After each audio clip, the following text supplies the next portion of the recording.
Sa pagdating ni Serena Alcantara sa buhay nila, tila isang bituin ang bumaba mula sa langit at lumakad sa kanilang abang bakuran. Ang kanyang buhok ay mas maitim pa sa gabi, ang kanyang balat ay kasing kinis ng porselana, at ang kanyang ngiti ay kayang painitin ang pinakamalamig na umaga. Lahat ay napahanga, lahat ay natulala. Ngunit sa puso ni Clarita Mabini, sa halip na kislap ng bituin, isang anino ang kanyang naramdaman. Ito ang babaeng pakakasalan ng kanyang kaisa-isang anak na si Ramon. At habang pinagmamasdan niya ang kanyang anak na nakatayo sa tabi ni Serena, ang dibdib ay puno ng pagmamalaki at ang mga mata ay nagniningning sa pag-ibig. Hindi maintindihan ni Clarita kung bakit may kung anong malamig na bagay ang gumagapang sa kanyang likuran. "Ma, si Serena po, ang mapapangasawa ko," sabi ni Ramon. Ang boses ay nag-uumapaw sa kaligayahan. Ngumiti si Clarita. Isang ngiting pinilit niyang abutin ang kanyang mga mata. "Maligayang pagdating sa aming tahanan, Iha." Lumapit si Serena at magalang na kinuha ang kamay ni Clarita para magmano. Ang kanyang mga daliri ay malambot at mainit. Ngunit para kay Clarita, ang pagdampi niyon sa kanyang noo ay parang yelo. "Masaya po akong makilala kayo, Mama Clarita. Puro magagandang bagay po ang kinukwento sa akin ni Ramon tungkol sa inyo." Ang boses niya ay parang musika, mahinahon, matamis, perpekto, masyadong perpekto. Ang mga kapitbahay ay nag-uusyoso mula sa kani-kanilang mga bintana. Ang mga bulungan ay parang hangin na umiihip sa buong eskinita. "Artistahin ang nobya ni Ramon," sabi ng isa. "Napakaswerte naman niya," sabi pa ng isa. "Oo, napakaswerte ng kanyang anak. Iyon ang dapat niyang maramdaman." Ngunit ang anino sa kanyang puso ay naroon pa rin, hindi maalis. Ang hapunan ay isang perpektong larawan ng kaligayahan. Si Serena, ang mismong naghain ng kanin sa plato ni Clarita. "Para po sa inyo, Mama," sabi nito na may matamis na ngiti. Siya rin ang nagsalin ng tubig sa baso ni Ramon. Pinupunasan niya ang gilid ng labi nito kapag may kaunting dumi. Ang bawat kilos niya ay puno ng pag-aalaga at pagmamahal. Siya ang tipo ng babae na ipagdarasal ng sino mang ina para sa kanyang anak. "Napakasarap po ng luto ninyo, Mama Clarita," puri ni Serena matapos tikman ng sinigang. "Ngayon ko lang po naintindihan kung bakit laging hinahanap-hanap ni Ramon ang luto ninyo." Napangiti si Ramon at hinawakan ang kamay ng nobya. "Sabi ko sa sayo, babe, the best si Mama." Napayuko si Clarita, bahagyang nahihiya sa papuri. Marahil ay nagkakamali lang siya. Marahil ay dala lang ito ng paninibago. Sino ba naman siya para questionin ang kaligayahan ng sarili niyang anak? Ngunit habang abala ang lahat sa masayang kwentuhan, hindi sinasadyang nasagi ni Ramon ang kubyerto sa tabi ng kanyang plato. Nahulog ang tinidor ni Serena sa sahig na may malakas na kalansing. "Ay, sorry babe," mabilis na sabi ni Ramon. "Okay lang," sagot ni Serena. Tumatawa pa. Automatikong yumuko si Clarita para damputin ito. Gawin na niya yon bilang isang ina. Ngunit sa ilalim ng mesa, sa isang saglit na walang sino mang nakatingin maliban sa kanya, nakita niya ito. Nakita niya ang pagbabago sa mukha ni Serena. Ang matamis na ngiti ay nawala na parang bula. Sa lugar nito ay isang saglit na pag-ismid, isang malamig na tingin ng pagkasuklam habang pinapanood siya nitong umuyuko na parang isang utusan. Isang tingin na nagsasabing, "Hindi mo dapat hinahawakan ang gamit ko." Iyon ay isang segundo lang. Wala pang isang segundo. Dahil nang itaas ni Clarita ang kanyang ulo para iabot ang tinidor, ang anghel na ngangiti ni Serena ay bumalik na para bang hindi ito nawala. "Nako, salamat po Mama. Ako na po sana," sabi nito. Ang boses ay puno pa rin ng lambing. Nanginginig na iniabot ni Clarita ang tinidor. Nagtama ang kanilang mga mata at sa pagkakataong yon, alam ni Clarita na hindi siya nagkamali sa kanyang nakita. Pagkatapos ng hapunan, nagpaalam si Ramon na ihahatid na si Serena. Habang nag-aayos si Clarita sa kusina, pumasok si Serena. Silang dalawa lang. "Huwag na po kayong mag-abala, Mama Clarita. Ako na po rito." Alok ni Serena. "Hindi, iha. Ako na. Bisita ka." Mahinahong sagot ni Clarita, hindi tumitingin sa dalaga. Naramdaman niya ang paglapit ni Serena sa kanyang likuran.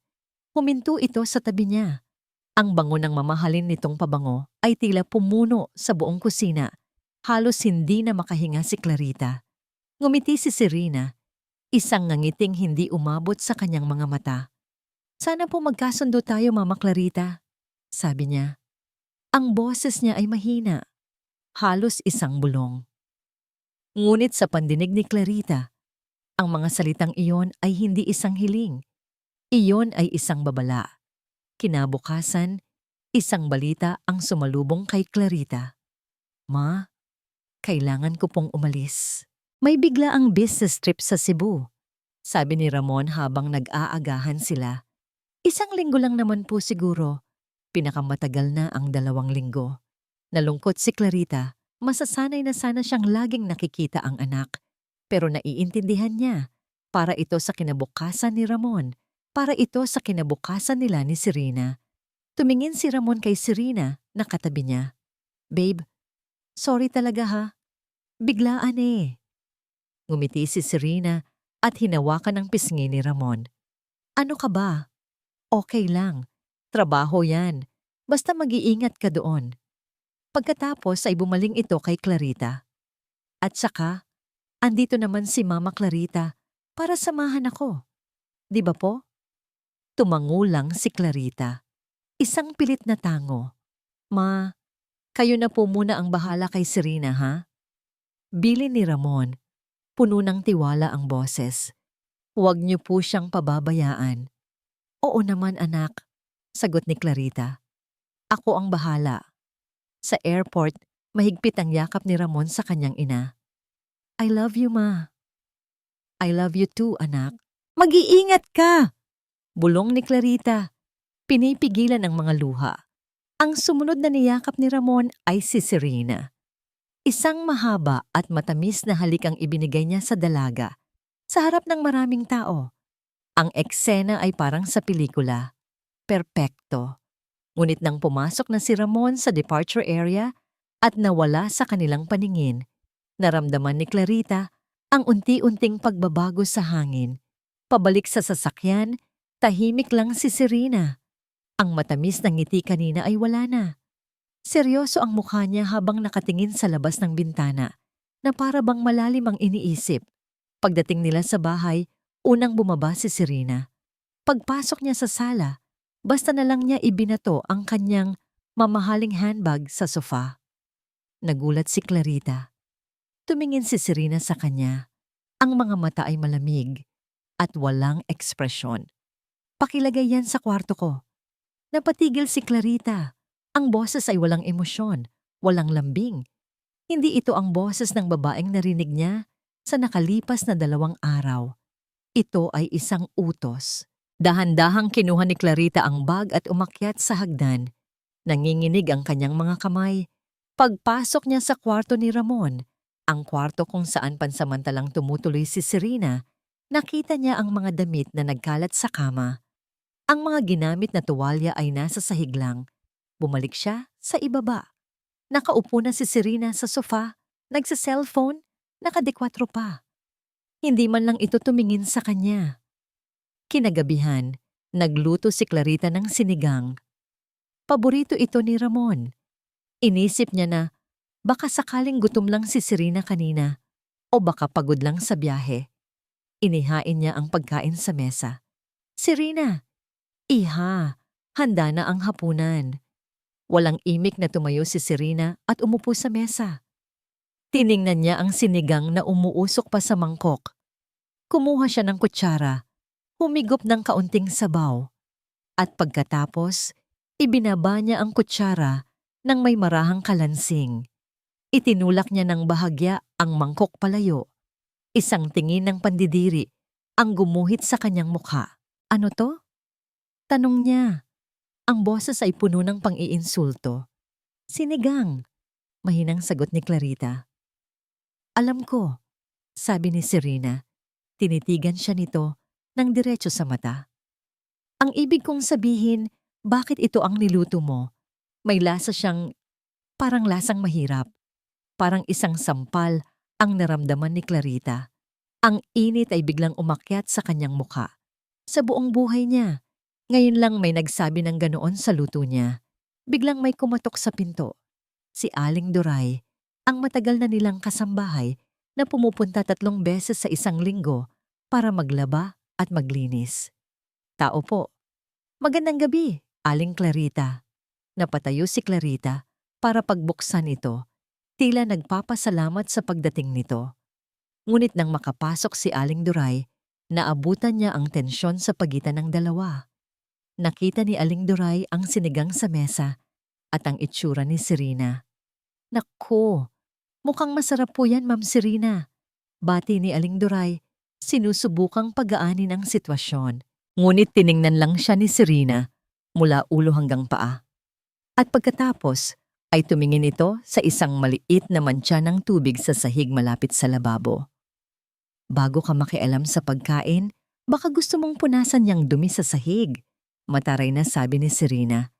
Bago tumalikod at naglakad paakyat sa kwarto, iniwan silang dalawa na tulala. Gabi na.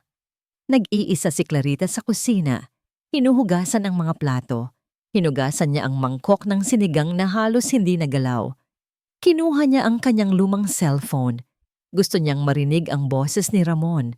Gusto niyang isumbong ang lahat. Ngunit paano? Ano ang sasabihin niya? Nanginginig na pinindot niya ang numero ni Ramon. Nagri-ring na ito. Isang ring, 2. Bigla, isang kamay ang mabilis na umagaw sa cellphone mula sa kanya. Si Serena. Nakatayo sa kanyang likuran, ang mga mata ay nag-aapoy sa galit. Sinong tinatawagan mo? Si Ramon, anak. Huwag mo kong matawag-tawag na anak. Putol ni Serena sa kanya. Tiningnan niya ang screen ng cellphone. Tatawag ka para magsumbong? Napailing si Clarita. Ang mga luha ay nagsisimula nang mamuo sa kanyang mga mata. Ngumisi si Serena, isang ngising nakakakilabot. Itinaas niya ang cellphone sa harap ng mukha ni Clarita. Ano ang isusumbong mo? Na hindi ako perpekto? Na hindi ako ang anghel na akala ng anak mo? Hinawakan niya ng mahigpit ang braso ni Clarita. Subukan mo. Bulong ni Serena. Ang bawat salita ay may bigat ng isang pagbabanta. Subukan mong sirain ang mga plano ko at sisiguraduhin kong pagsisisihan mo. Para kay Aling Duray, ang bahay ng mga mabini ay hindi lang isang lugar kung saan siya nagtatrabaho. Ito ay isang tahanan. Sa loob ng 20 taon, nasaksihan niya ang bawat halakhak, bawat tagumpay, at bawat patak ng luha sa loob ng mga pader na yon. Kilala niya ang bawat sulok nito mula sa amoy ng bagong saing na kanin sa umaga hanggang sa paraan ng pagtama ng hapon sa bintana ng sala. Ngunit sa mga nagdaang araw may nagbago. Ang dating init ng tahanan ay napalitan ng isang nakakapasong lamig. Ang dating masayang katahimikan ay napalitan ng isang mabigat at nakakabinging tensyon. At ang sentro ng lahat ng ito ay si Serena. Pagpasok pa lang ni Doray sa pinto, narinig na niya ang boses nito mula sa hardin. Dahan-dahan lang, baka magasgasan na yan. Alam mo ba kung magkano ang halaga niyan? Sinundan ni Doray ang boses at ang nakita niya ay halos magpatigil sa kanyang paghinga. Sa labahan, nakayuko si Aling Clarita. Ang kanyang mga kamay ay lubog sa isang palanggana na puno ng bula. Kinukusot niya ang isang damit na gawa sa seda, isang damit na mukhang mas mahal pa sa lahat ng gamit sa kanilang kusina. Sa tabi niya, nakatayo si Serena, nakapamaywang. Ang mukha ay nakakunot na parang nandidiri. Yung mga damit ko, dapat manumano lang ang laba. Utos ni Serena. Huwag mong ipapasok sa washing machine. Masisira ang tela. Napatingin si Clarita kay Doray at sa mga mata nito, nakita ni Doray ang isang bagay na hindi niya pa nakikita dati. Kahihiyan. Mabilis itong nag-iwas ng tingin at nagpatuloy sa paglalaba. Naramdaman ni Doray ang pag-init ng kanyang dugo. Isang galit na matagal na niyang hindi naramdaman. Aling Clarita, ako na po riyan. Trabaho ko po iyan. Sabi ni Doray. Sinubukan niyang panatilihing kalmado ang kanyang boses. Tiningnan siya ni Serena. Mabuti naman at dumating ka na. Siguraduhin mong malinis yan. Pagkasabi niyon, tumalikod ito at pumasok sa loob ng bahay na parang reyna. Nang silang dalawa na lang ang naiwan, lumapit si Doray at hinawakan ang braso ni Clarita. Ano po bang nangyayari? Bakit po kayo ang pinaglalabanan? Umiling lang si Clarita, ayaw magsalita. Hindi po tama ito, Aling Clarita. Giit ni Doray. Kailangan niyo pong sabihin kay Sir Ramon ang totoo. Sa wakas, tumingala si Clarita at ang mga mata nito ay puno ng luha. Wag, Doray. Wag na. Pero bakit po? Nakikita mo ba kung gaano kasaya ang anak ko sa kanya? Mahinang sabi ni Clarita, ang boses ay basag. Ayokong ako ang maging dahilan para masira ang kaligayahan niya. Magtitiis na lang ako para kay Ramon. Gusto sanang sumigaw ni Doray. Gusto niyang sabihin na hindi ito pagtitiis, kundi pagpapakatanga. Pero alam niyang walang mararating ang pakikipagtalo niya. Kinahapunan, habang naglilinis si Doray ng sala, narinig niyang may kausap si Serena sa telepono sa may kusina. Dahan-dahan siyang lumapit. Oo nga. Nakakainis na yung matanda. Akala mo kung sino? Oo, kailangan ko lang magtiis. Konting panahon na lang. Kapag kasal na kami ni Ramon, sisiguraduhin kong wala na siyang lugar sa pamamahay na to. Napatakip si Doray sa kanyang bibig para pigilan ang anumang tunog na maaring lumabas. Nang maramdaman ni Serena na may tao sa likod niya, bigla siyang lumingon. Nagtama ang kanilang mga mata. Ibinaba ni Serena ang telepono. Kanina ka pa dyan? Malamig na tanong nito. Kararating ko lang po. Pagsisinungaling ni Doray. Lumapit si Serena sa kanya. Ang bawat hakbang ay may bigat. Huminto ito sa mismong tapat niya. Ang muka ay ilang pulgada na lang ang layo. Makinig ka. Bulong nito. Ang boses ay puno ng pagbabanta. Nakikita ko kung paano ka makatingin. Alam kong kanino kakampi, pero isang babala lang.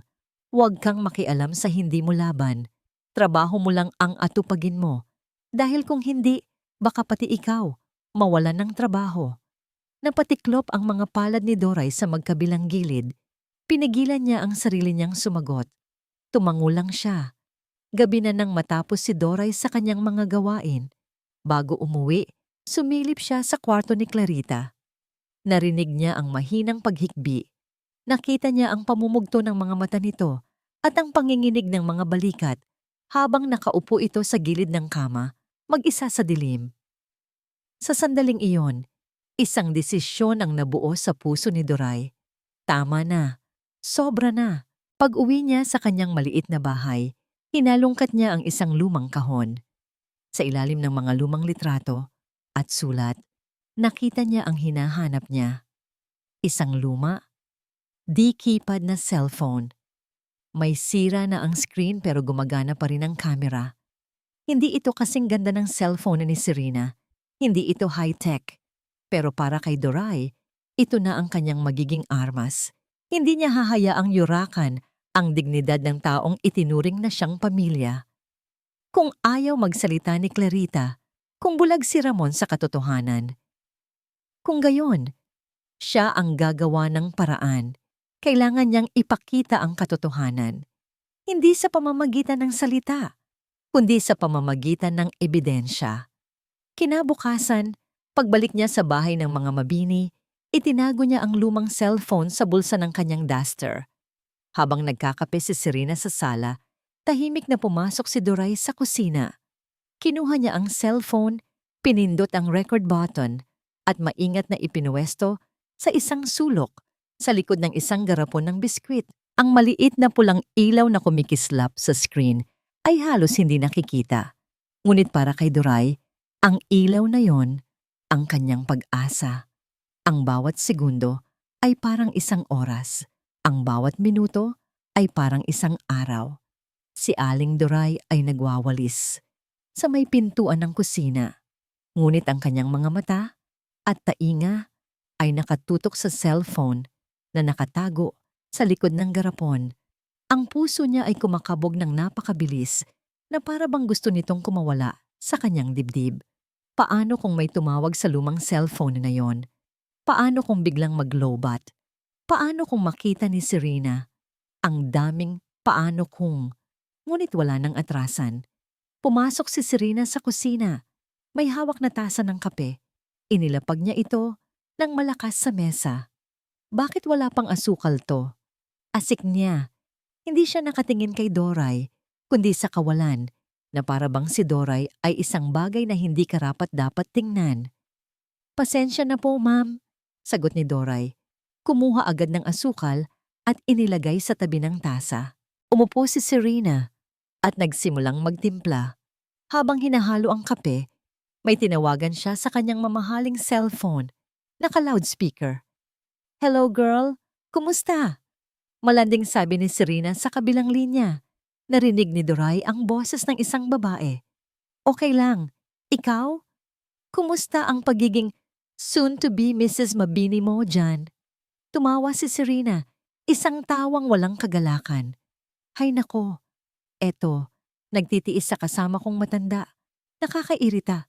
Grabe, akala mo kung sinong santa, pero napakabagal kumilos. Isang matandang inutil. Parang isang punyal na sumaksak sa puso ni Doray ang salitang inutil. Napahigpit ang hawak niya sa walis. Pinigilan niya ang sarili niyang sumugod at sampalin ang babaeng iyon. Konting tiis na lang, girl. Pag nakuha mo na ang tiwala ng anak, wala nang kwenta yang nanay, sabi ng kausap sa telepono. Exactly, sagot ni Serena. Kaya nga pinapakita ko kay Ramon na super close kami, na mahal ko ang nanay niya. Alam mo na, best actress, effective naman. Tanga yung anak naniniwala agad. Hindi na makahinga si Doray. Ang bawat salita ay isang dagok. Ang bawat tawa ni Serena ay lason sa kanyang pandinig. Pagkatapos ng tawag, uminom ng kape si Serena. Ngunit pag inom niya, bigla niyang ibinuga ang kape sa sahig. Ano ba to? Ang init! Sigaw niya. Sinadyaman niya o hindi, hindi alam ni Doray.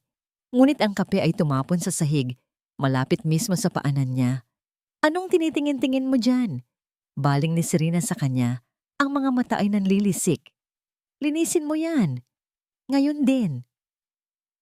Mabilis na kumuha ng basahan si Doray. Habang nagpupunas siya, sinadya niyang ilapit ang kanyang sarili sa cellphone. Puso niya, huwag kang bibigay. Huwag kang gagawa ng ingay. Pinanood siya ni Serena habang naglilinis. Bilisan mo. Ang kupad-kupad mo talaga. Pareho kayo ng amo mong matanda.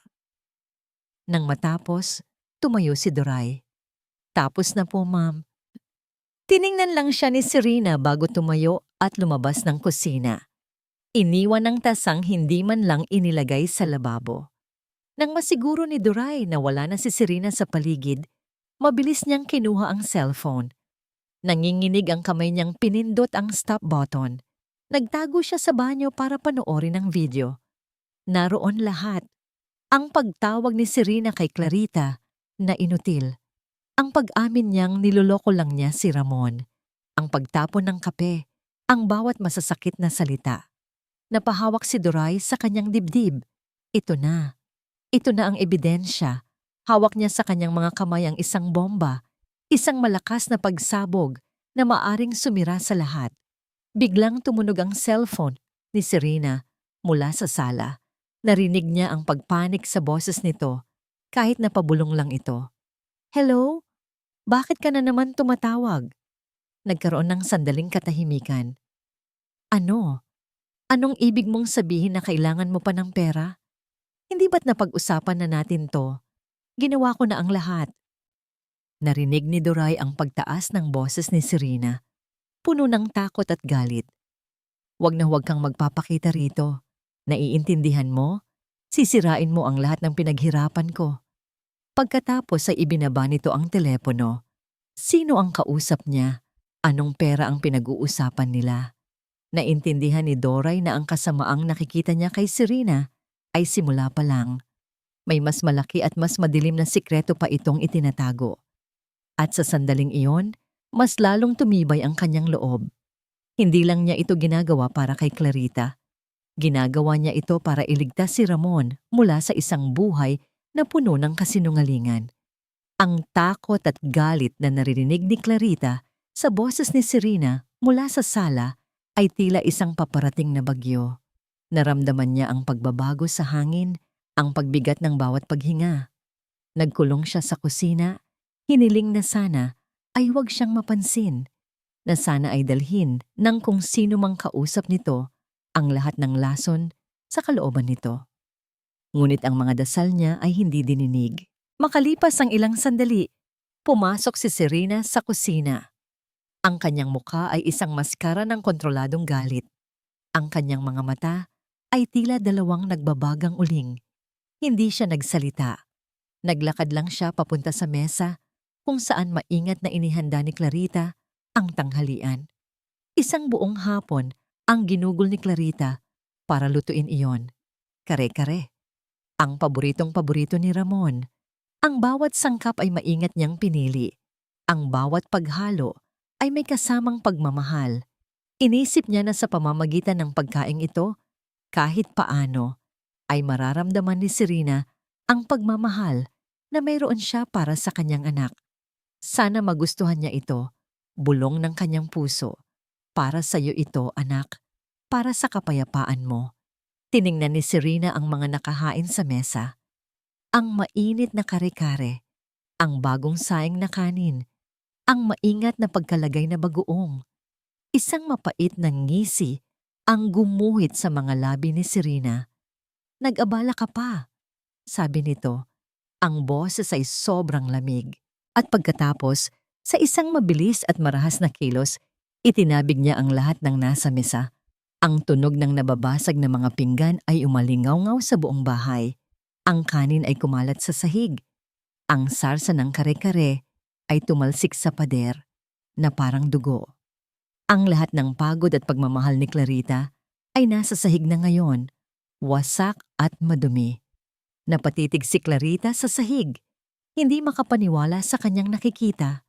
Ang kanyang mga tuhod ay nanghina. Ang kanyang paghinga ay nawala. Mga pagkain na walang kwenta. Sigaw ni Serena. Ang galit nito ay tuluyan ng sumabog. Galing sa isang taong walang kwenta. Lumapit ito kay Clarita na ngayon ay napasandal sa lababo, nanginginig. Akala mo ba matutuwa ako rito? Akala mo ba sa isang mangkok ng pagkain makukuha mo ang respeto ko? Itinuro niya ang nagkalat na pagkain sa sahig. Tingnan mo, diyan ka nababagay. Diyan nababagay ang lahat ng ginagawa mo. Sa sahig. Ang mga salita ay mas masakit pa sa sampal. Ang bawat isa ay tumatago sa kanyang puso. Winawasak ang bawat piraso ng kanyang pagkatao. Lumuhod ka. Utos ni Serena, hindi gumalaw si Clarita. Sabi ko, lumuhod ka. Sigaw ni Serena, ang boses ay halos maging isang dagundong. At pulutin mo yang mga basura mo. Dahan-dahan, na parang isang robot na walang kaluluwa, lumuhod si Clarita. Naramdaman niya ang lamig ng sahig sa kanyang mga tuhod. Naramdaman niya ang init ng mga luhang nagsisimula nang dumaloy sa kanyang mga pisngi. Ngunit habang pinupulot niya ang basag na pinggan at dinadampot ang mga piraso ng karne mula sa sahig, hindi para sa sarili niya ang kanyang mga luha. Hindi dahil sa kahihiyan, hindi dahil sa sakit. Umiiyak siya para kay Ramon. Umiiyak siya para sa kanyang anak na bulag, sa pag-ibig. Ang kanyang mabait na anak, na walang kamalay-malay na ang anghel na kanyang sinasamba, ay isang demonyong nagtatago sa magandang mukha. Ang sakit na nararamdaman niya ngayon ay walang-wala kumpara sa sakit na mararamdaman ng kanyang anak kapag nalaman nito ang katotohanan. At iyon ang pinakamasakit sa lahat. Biglang, sa gitna ng kanyang pagluha, isang pamilyar na tunog ang narinig niya. Ang ringtone ng cellphone ni Serena. Napatigil si Serena. Mabilis niyang kinuha ang cellphone sa kanyang bulsa. Nanlaki ang kanyang mga mata nang makita kung sino ang tumatawag. Si Ramon. Isang video call. Sa isang iglap, ang demonyo ay muling naging anghel. Ang galit sa mukha ni Serena ay napalitan ng isang matamis na ngiti. Ang malupit na boses ay naging malambing. Mabilis niyang hinila patayo si Clarita. "Tumayo ka dyan!" bulong niya ng madiin. Pinunasan niya ang mga luha sa pisngi ni Clarita gamit ang sarili niyang kamay, isang kilos na kung titingnan ng iba ay puno ng pag-aalala. "Ngumiti ka," utos niya. At pagkatapos ay sinagot niya ang tawag. Itinutok ang kamera sa kanyang magandang mukha, habang si Clarita ay nakatayo sa likuran niya, tulala at wasak. "Hi, babe!" Masayang bati ni Serena sa screen. "Napatawag ka. Nagluluto lang kami ni Mama ng dinner. Di ba, Ma?" Lumingon siya kay Clarita. Ang ngiti ay hindi nawawala sa kanyang mga labi. Ngunit ang kanyang mga mata ay nagbabanta. Nagsusumigaw ng isang utos. "Umakting ka. Kung ayaw mong mas masahol pa rito ang sapitin mo." Si Clarita ay nakatayo lang doon, hindi makapagsalita. Ang puso ay durog na durog. Sa screen ng cellphone, nakikita niya ang masayang mukha ng kanyang anak.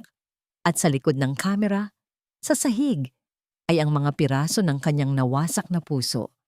Sa taas ng 35,000 talampakan, sa loob ng isang eroplanong lumilipad palayo sa Cebu, si Ramon Mabini ay nakangiti habang nakatingin sa kanyang cellphone. Ang nakadisplay sa screen ay ang paborito niyang litrato, si Serena at ang kanyang mama Clarita, magkatabi, kuha noong hapunan kung kailan niya ito ipinakilala. Sa litrato, pareho silang nakangiti.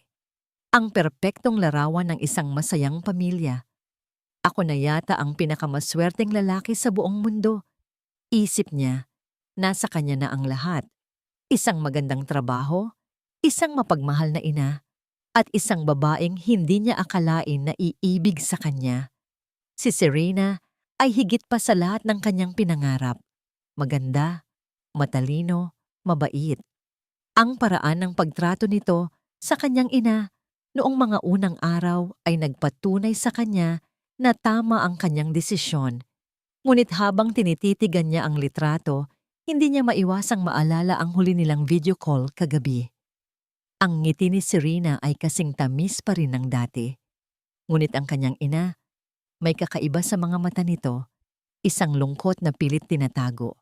Ang ngiti nito ay hindi umabot sa mga mata. At nang magsalita ito, ang boses ay tila pagod at walang buhay. "Okay lang po ba talaga kayo, Ma?" tanong niya noon. Mabilis na sumagot si Serena para sa kanya. "Pagod lang yan, babe. Nagluto kasi kami ng masarap na dinner para sa'yo, kaso wala ka." Marahil ay tama si Serena. Marahil ay pagod lang talaga ang kanyang ina. O baka naninibago lang na may ibang kasama sa bahay. Ngunit may kung anong maliit na tinik ang bumaon sa kanyang puso, isang bahagyang pag-aalala na hindi niya maipaliwanag. Dahil doon, gumawa siya ng desisyon. Tinapos niya ang kanyang mga meeting ng mas maaga. Nagparibok siya ng flight nang hindi nagsasabi sa kanila. Gusto niyang sorpresahin sila. Gusto niyang makita muli ang ngiti sa mga mata ng kanyang ina. Isang tunay na ngiti. Paglapag ng eroplano sa Maynila, sa halip na dumiretso pa uwi, iniba niya ang kanyang daan. May isa pa siyang taong gustong isama sa kanyang sorpresa. Huminto siya sa harap ng isang malaking opisina sa Makati. Pagpasok niya, sinalubong siya ng mga ngiti. "Good afternoon, Sir Ramon." "Ninong." Tawag niya nang makita ang isang matikas na lalaki na papalabas sa isang conference room. Si Tatay Isko, ang kanyang ninong sa binyag. at ang matalik na kaibigan ng kanyang yumaong ama, isang matagumpay na negosyante at ang kanyang pangalawang ama. Ramon, anong ginagawa mo rito? Akala ko nasa Cebu ka? Gulat na tanong ni Tatay Isko, sabay yakap sa inaanak. Kararating ko lang po. Surprise!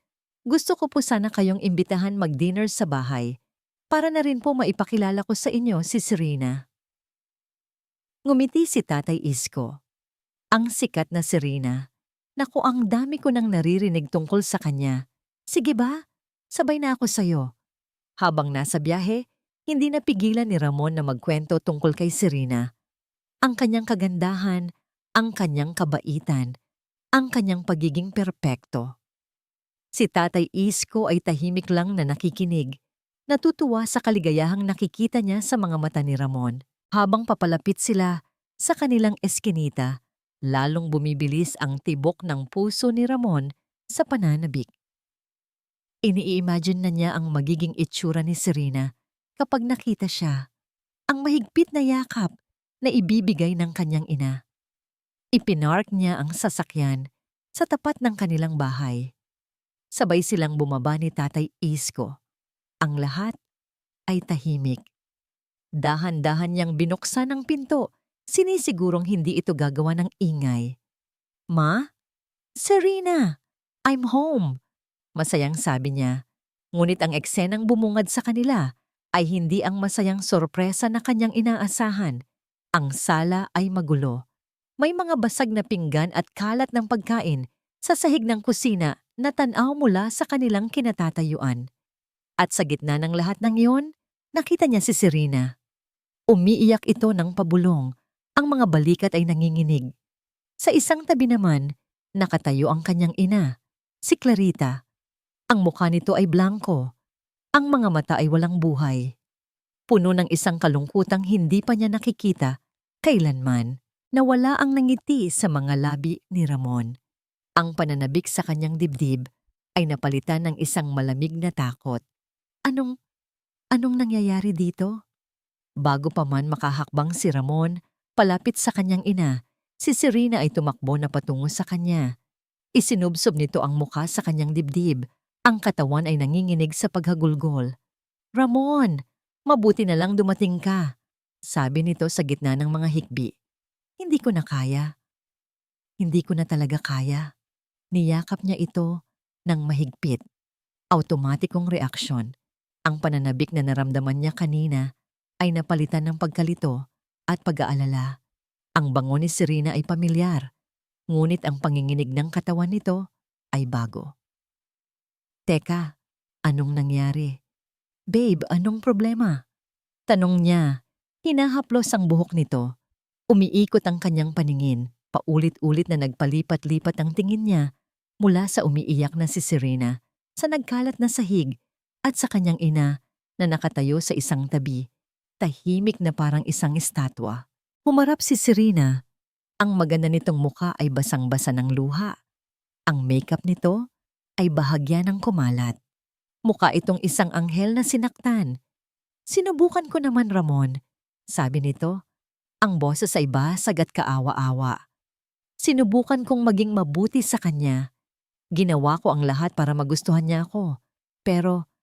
Pero araw-araw, ipinaparamdam niya sa akin na hindi ako karapat-dapat para sa'yo." Napakunot ang noo ni Ramon. "Ano? Si Mama?" Tumango si Serena. "Lagi niya akong pinapagalitan. Na kesyo, hindi ako marunong sa gawaing bahay. Na hindi ako bagay sa'yo. Kanina, nagluto siya. Pero nang sabihin kong tutulungan ko siya, nagalit siya. Itinapon niya ang lahat ng pagkain. Sinabi niya na mas mabuti pang itapon na lang kaysa pakainin sa isang katulad ko." Ang bawat salita ni Serena ay parang isang matulis na patalim na tumutusok sa isipan ni Ramon. Hindi niya kayang paniwalaan. Ang kanyang ina, ang mabait at mahinahong si Clarita, hindi ito gagawa ng ganoon. Lumingon siya sa kanyang ina, naghahanap ng sagot, ng pagtanggi. "Ma?" Sumubok magsalita si Clarita. Bumukas ang kanyang mga labi, ngunit walang boses na lumabas. Sa huli, isang pabulong na salita lang ang kanyang nais sa tinig. Anak, hindi totoo yan. Ang kanyang boses ay mahina, nanginginig, walang lakas. Sa pandinig ni Ramon, ito ay parang boses ng isang taong nahuli sa kasalanan. Ang puso niya, sa hindi maipaliwanag na dahilan, ay kumakampi sa babaeng umiiyak sa kanyang mga bisig. Nakikita niya ang sakit sa mga mata ni Serena. Nakikita niya ang pagkatakot nito, samantalang ang kanyang ina ay nakatayo lang doon, hindi makatingin ng diretsyo. Sa isang tabi, tahimik lang na nakamasid si Tatay Isko. Hindi siya nagsasalita, ngunit ang kanyang mga mata ay matamang pinagmamasdan si Serena. May kung anong pamilyar sa mukha ng babae, isang alaala na hindi niya pa mahukay. Ngunit higit sa lahat, meron siyang nakikitang hindi tama sa buong eksena. Bumaling muli si Serena kay Ramon. Gusto ko lang namang mahalin mo ako, Ramon, at mahalin din ng pamilya mo. Pero kung ganito, kung hadlang ako sa inyong mag-ina, humikbi ito. Aalis na lang ako. Umiling si Ramon. Hindi, hindi ka aalis. Bumitaw siya sa pagkakayakap kay Serena at humakbang palapit sa kanyang ina. Ang pagkalito sa kanyang mukha ay napalitan ng isang emosyong hindi pa kailanman nakita ni Clarita mula sa kanya. Pagkadismaya.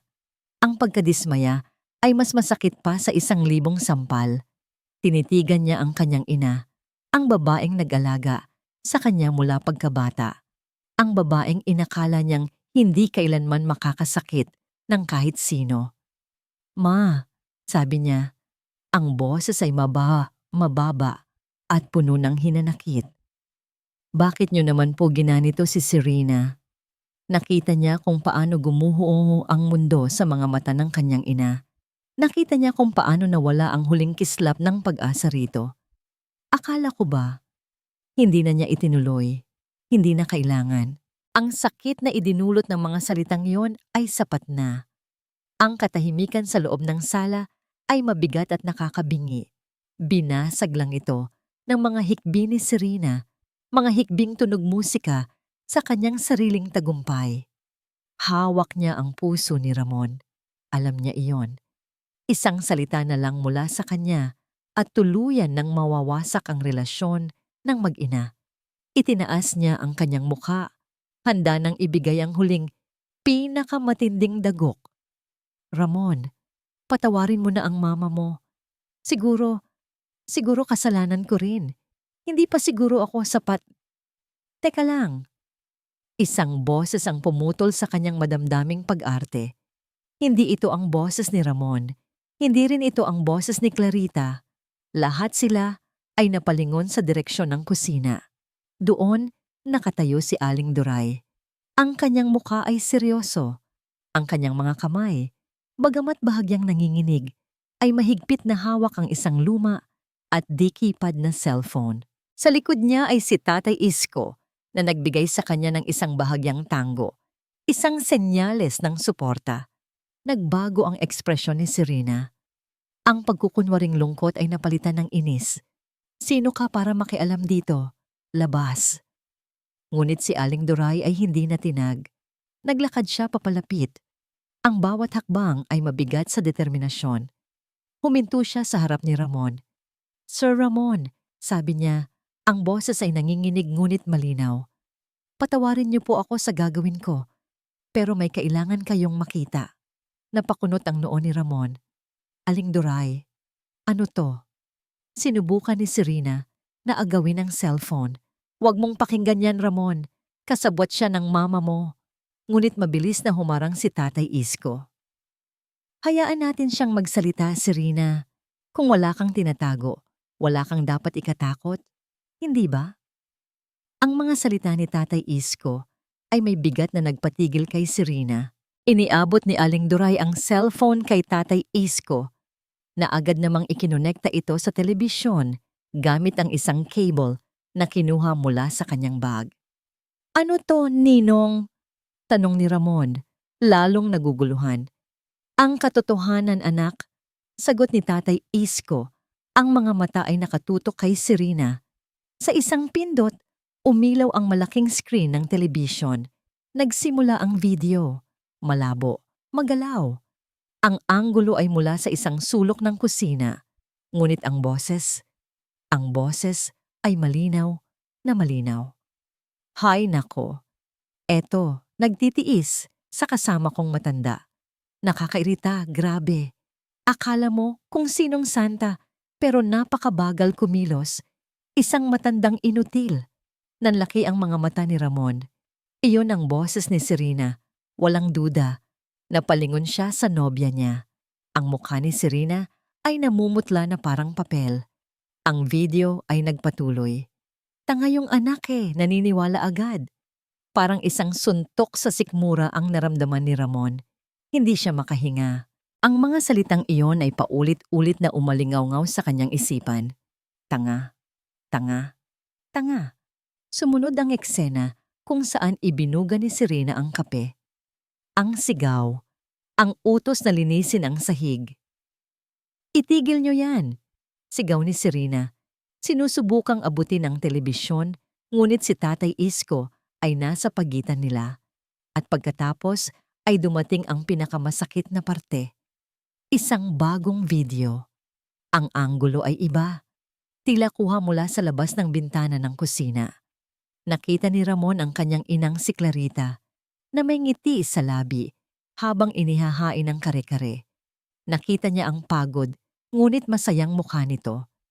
Pagkatapos ay pumasok si Serena. Nakita ni Ramon, sa malinaw at hindi maikakailang detalye, kung paano itinabig ni Serena ang lahat ng pagkain. Ang tunog ng nababasag na pinggan ay mas malakas, mas masakit ngayon. Narinig niya ang bawat insulto. Diyan ka nababagay, sa sahig. Nakita niya kung paano napaluhod ang kanyang ina. At ang pinakahuli, ang pinakabrutal sa lahat, nakita niya kung paano nito pinulot ang mga basag na piraso ng kanyang pagmamahal mula sa maruming sahig. Natapos ang video. Ang tanging maririnig sa buong kabahayan ay ang tunog ng paghinga ni Ramon. Isang paghingang mabigat at hirap. Dahan-dahan siyang lumingon.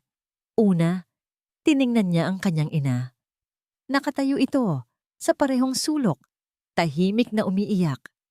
Ang mga luhang yon, na kanina lang ay inakala niyang tanda ng pagkakasala, ay mga luha pala ng isang pusong pinaslang. Pagkatapos, lumingon siya kay Serena. Ang mukha ng dalaga ay hindi na mapagkakamalan. Ang maskara ay tuluyan ng natanggal. Ang nakikita niya ngayon ay hindi isang anghel, kundi isang halimaw na puno ng galit at takot. Hindi totoo yan. Desperadong sigaw ni Serena. Ang boses ay paos. Gawa-gawa lang yan. Edited yan. Maniwala ka sa akin, Ramon. Ngunit habang tinititigan niya ang babaeng minahal niya, ang babaeng ipinagtanggol niya, wala na siyang makitang kahit anong bakas ng pag-ibig. Ang nararamdaman na lang niya ay isang malamig, nakakapasong pandidiri. Gumuho siya sa sofa.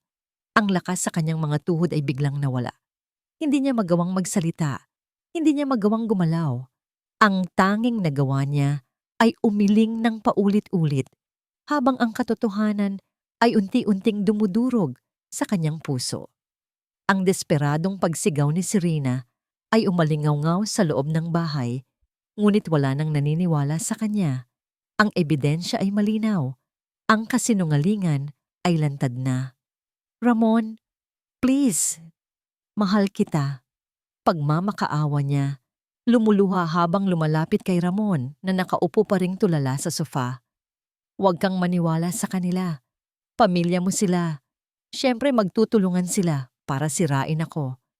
Ngunit bago pa man niya mahawakan si Ramon, isang boses ang muling pumigil sa lahat.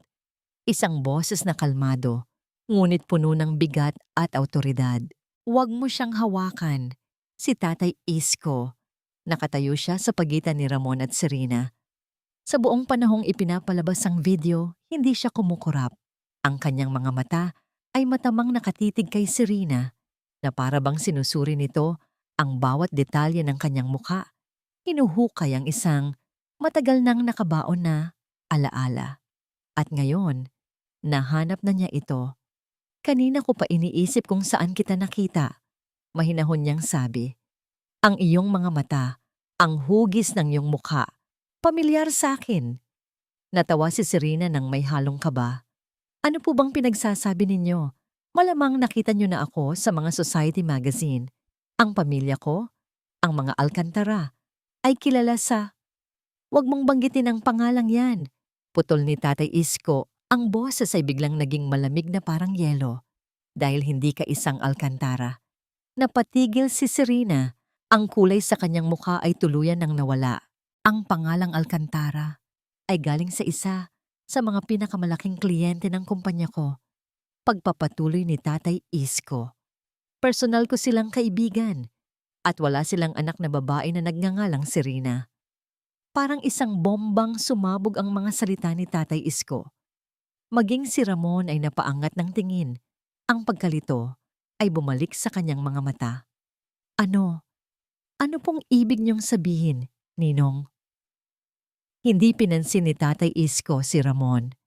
Ang kanyang tingin ay nakapako pa rin kay Serena na ngayon ay nagsisimula ng umatras. Naalala ko na, sabi ni Tatay Isko. 15 taon na ang nakalipas. Mayroon kaming kasambahay noon, si Aling Martha. Mayroon siyang anak na babae, isang batang babae na laging nakasunod sa kanya. Tahimik, pero ang mga mata ay laging nakamasid. Laging tinitingnan ang mga bagay na hindi kanya. Isang araw, nahuli namin si Alang Martha na nagnanakaw ng mga alahas. Pinalayas namin siya. Hindi ko alam ang sinasabi mo. Ayun sigaw ni Serena, ang boses ay nanginginig na sa takot. Ang pangalan ng batang iyon, pagpapatuloy ni Tatay Isko, hindi tinatablan. Ay Sonia.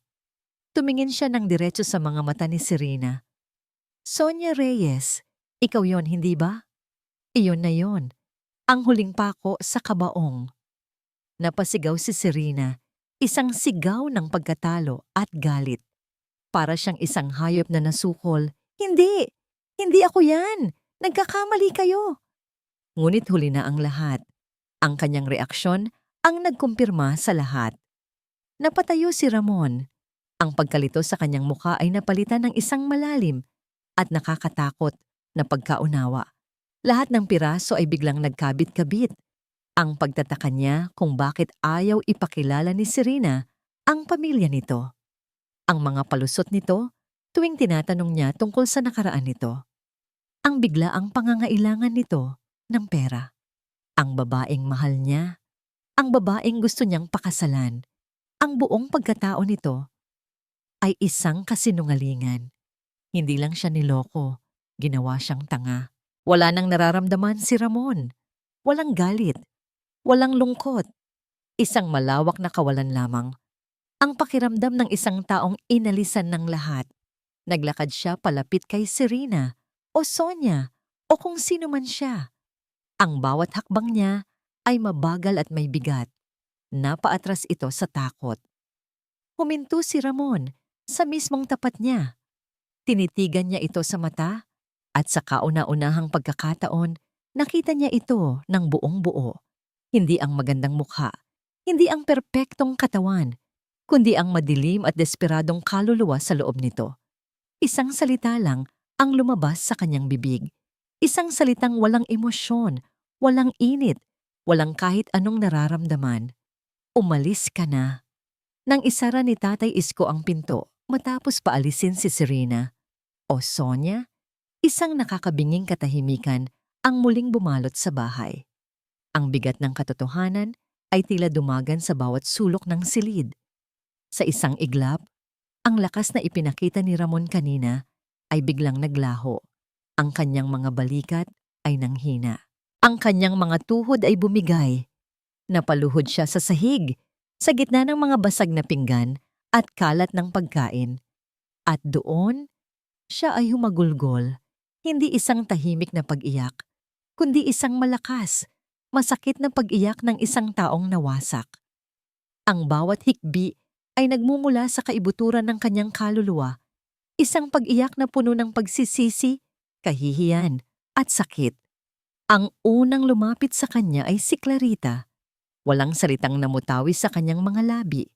Dahan-dahan siyang lumuhod sa tabi ng kanyang anak, sa gitna ng kalat, at niyakap niya ito.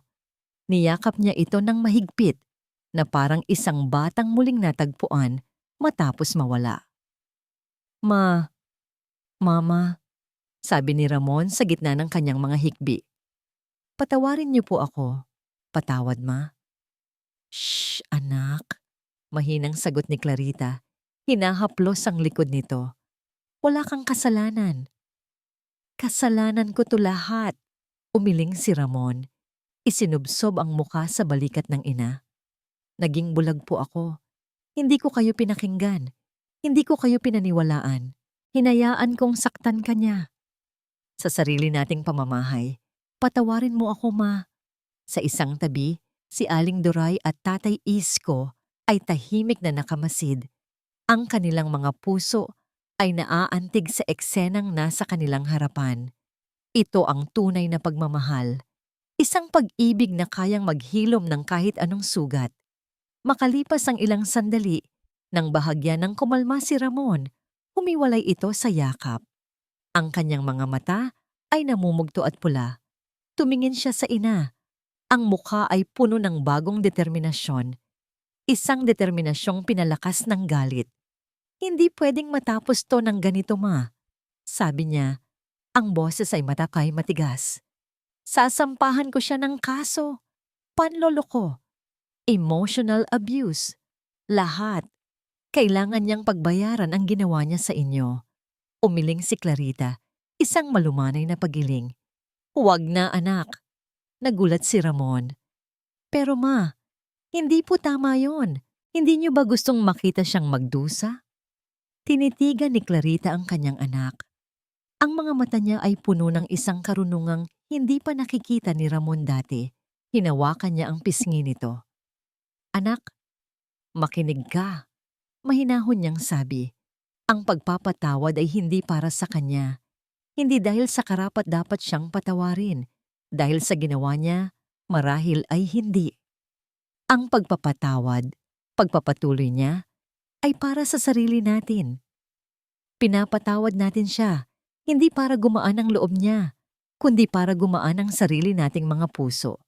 Para palayain ang sarili natin sa galit na parang lason na unti-unting papatay sa atin. Tumingin siya ng diretso sa mga mata ni Ramon. Pinapatawad natin siya dahil karapat-dapat kang magkaroon ng kapayapaan, anak. At hindi mo makukuha ang kapayapaan kung patuloy kang magkikimkim ng galit. Ang mga salita ni Clarita ay tumagos sa puso ni Ramon. Sa sandaling iyon, isang bagong pag-unawa ang nabuksan sa kanyang isipan. Nakita niya ang tunay na lakas. Hindi ito nasa paghihiganti. Hindi ito nasa galit. Ang tunay na lakas ay nasa kakayahang magpatawad kahit na ikaw ang pinakanasaktan. Niyakap niyang muli ang kanyang ina, ngunit sa pagkakataong ito, hindi na ito isang yakap ng pagsisisi, kundi isang yakap ng pasasalamat at malalim na paghanga. Ang babaeng nasa harap niya, na inakala niyang mahina, ay ang pinakamatatag na taong kilala niya. Nang may muling kumislap na pag-asa sa kanyang mga mata, tinanong niya ito sa mahinang boses. Ma, paano po tayo magsisimula ulit? Isang maliit, ngunit tunay na ngiti ang sumilay sa mga labi ni Clarita. Isang nangiting matagal nang hindi nakikita ni Ramon. Sa simula, anak, sagot nito. Sa ating tindahan, lumipas ang ilang buwan. Ang dating bigat sa loob ng bahay ng mga Mabini ay unti-unting napalitan ng magaan na hangin. Ang mga sugat, bagamat nag-iwan ng peklat, ay nagsimula ng maghilom. Ang pinakamalaking pagbabago ay makikita kay Ramon. Isang linggo matapos ang gabing iyon, nag-file siya ng kanyang resignation sa malaking kumpanyang pinagtatrabahuan niya. Marami ang nagulat, marami ang nanghinayang, ngunit para kay Ramon, iyon ang pinakatamang desisyon na ginawa niya sa kanyang buhay. Ang dating Ramon na abala sa pag-abot ng mga pangarap na nakabatay sa pera at katayuan ay wala na. Ang pumalit ay isang lalaking mas simple, mas tahimik, ngunit mas buo ang pagkatao. Ipinangako niya sa kanyang ina na magsisimula sila ulit at tinupad niya ito. Ang maliit na sari-sari store sa harap ng kanilang bahay na matagal nang nakasara mula nang magkasakit ang kanyang ama ay muling nabuhay. Sina Ramon at Clarita mismo ang naglinis nito. Sila ang nagpintura ng mga pader ng sariwang kulay ng dilaw. Si Ramon ang nagkumpuni ng mga lumang estante, habang si Clarita naman ang nag-aayos ng mga paninda. Ang kanilang mga araw ay naging simple. Sa umaga, si Ramon ang nagbubuhat ng mga sako ng bigas at mga kahon ng delata. Si Clarita naman ang naglilista ng mga benta. Nagtutulungan sila sa pag-asikaso ng mga bumibili, mga kapitbahay na dati ay tinitingala lang si Ramon. Pero ngayon ay nakikita siyang nagtitimbang ng asukal at nag-aabot ng suka. "Uy, Ramon! Pabili nga ng 1 kilong bigas!" Sigaw ni Aling Nena, ang kanilang kapitbahay na Marites. Ngumiti si Ramon. "Sige po, Aling Nena. Sandali lang po." Walang bakas ng pagkahiya sa kanyang mukha. Sa halip merong isang uri ng kapayapaan, isang kasiyahan na hindi niya kailanman naramdaman noong nakaupo siya sa kanyang magarang opisina. Isang hapon, habang abala sila sa pag-aayos ng mga bagong dating na paninda, isang pamilyar na sasakyan ang huminto sa tapat ng kanilang tindahan. "Ninong," masayang bati ni Ramon. Bumaba si Tatay Isko, may dalang isang bayong ng mga prutas. Ngumiti ito nang makita ang itsura ng mag-ina. Si Clarita ay mukhang bumata ng 10 taon. Si Ramon naman, bagamat mas payat, ay may bagong kislap sa mga mata. "Mukhang maganda ang takbo ng negosyo ninyo puri ni Tatay Isko. "Sakto lang po para sa aming dalawa," sagot ni Clarita. Ang boses ay puno ng kagalakan. Naupo si Tatay Isko sa isang maliit na bangko at pinanood ang kanyang inaanak na asikasuhin ang isang batang bumibili ng candy. Nakikipagbiruan pa ito sa bata. "Ibang-iba ka na ngayon, anak," sabi ni Tatay Isko kay Ramon nang makaalis na ang bata. "Mas masaya ka." Ngumiti si Ramon at tumingin sa kanyang ina na abala sa pag-aayos ng mga chichirya. Ang paraan ng pagtama ng ilaw ng hapon sa buhok nito, ang maliit na ngiti sa mga labi nito habang nagbibilang. Para kay Ramon, iyon ang pinakamagandang tanawin sa buong mundo. "Dito ko po pala dapat matatagpuan ang totoong tagumpay, Ninong," sabi ni Ramon. "Hindi pala sa taas ng posisyon o sa laki ng sweldo. Nasa tabi lang pala ng nanay ko." Kinagabihan, nang isasara na nila ang tindahan at halos wala ng tao sa kalye, umupo silang dalawa sa labas para magpahinga. Ang hangin ay malamig. Ang mga bituin ay nagsisimula ng lumitaw.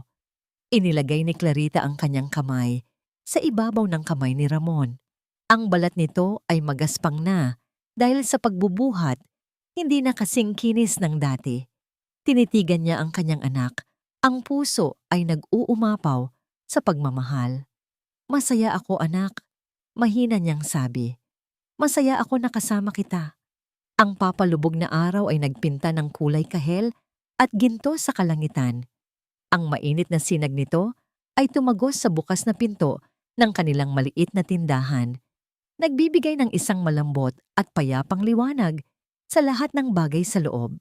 Tahimik na nakatayo si Ramon sa likod ng counter. Pinagmamasdan ng kanyang ina.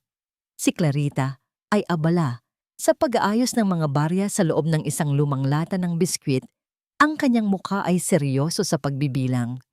Isang maliit na ngiti ang sumilay sa mga labi ni Ramon. Ang eksenang ito, ang simpleng eksenang ito, ito na ngayon ang kanyang mundo. Wala nang magagarang dinner sa mga mamahaling restaurant. Wala nang mga pekeng ngiti at papuri mula sa mga taong hindi naman talaga niya kilala. Wala nang paghahangad na patunayan ang sarili sa isang mundong nakatingin lang sa panlabas na anyo. Ang mundo niya ngayon ay amoy kape at sabon. Ang tunog ng kanyang mundo ay ang kalansing ng mga barya, ang tawanan ng mga batang bumibili ng yelo, at ang mahinahong boses ng kanyang ina. At sa mundong ito, siya ay buo. Siya ay masaya. Natuto siya ng isang mahalagang aral sa pinakamasakit na paraan. Ang pag-ibig na kanyang hinanap sa isang magandang muka at matamis na salita ay isang ilusyon lamang, isang mapanlinlang na anino. Ang tunay na pag-ibig pala ay hindi nakikita sa salamin. Ito ay nararamdaman. Ito ay nasa pag-aaruga ng isang inang hindi nagsasawang magluto ng iyong paboritong ulam. Ito ay nasa mga kamay na handang saluhin ka sa iyong pagbagsak. Ito ay nasa pusong handang magpatawad kahit na ito ay winasak mo. Ang tunay na pag-ibig na laman niya ay ang pag-ibig ng kanyang ina. Isang pag-ibig na hindi humihingi ng kapalit, hindi nanunumbat, at hindi kailanman nagbabago. Dahan-dahan siyang lumapit sa kanyang ina mula sa likuran. Naramdaman ni Clarita ang kanyang paglapit at lumingon ito. May ngiti sa mga labi. "Oh, bakit anak?" Hindi sumagot si Ramon. Sa halip, marahan niyang ipinatong ang kanyang mga kamay sa mga balikat nito at niyakap niya ito mula sa likod. Ipinatong niya ang kanyang baba sa ibabaw ng ulo nito. Nilalanghap ang pamilyar na amoy na nagbibigay sa kanya ng kapayapaan mula pa noong siya ay bata. Naramdaman niya ang bahagyang pagtawa ng kanyang ina. "Ano ka ba, Ramon? Para kang bata."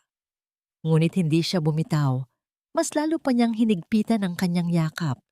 Tumingin siya sa labas, sa papadilim na kalye, sa mga ilaw na isa-isang sumisindi. Ito ang kanyang tahanan. Ito ang kanyang buhay.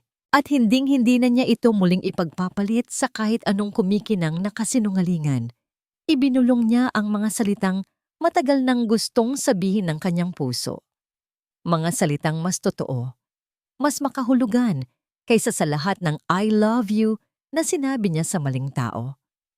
Salamat." Huminto siya sandali. Hinayaan ang bigat ng kanyang pasasalamat na punuin ang katahimikan sa pagitan nila. "Dahil hindi ka napagod na mahalin ako, kahit noong naligaw ako ng landas."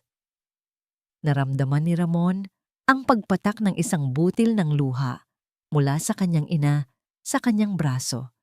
Hindi ito luha ng kalungkutan, kundi luha ng purong kaligayahan. Itinaas ni Clarita ang kanyang kamay at hinaplos ang pisngi ng kanyang anak. Sa ginintuang sinag ng papalubog na araw, sa loob ng kanilang munting tindahan, ang mag-ina ay nanatiling magkayakap. Dalawang pusong sinubok ng sakit, ngunit pinagbuklod at pinagtibay ng isang pag-ibig na walang hanggan.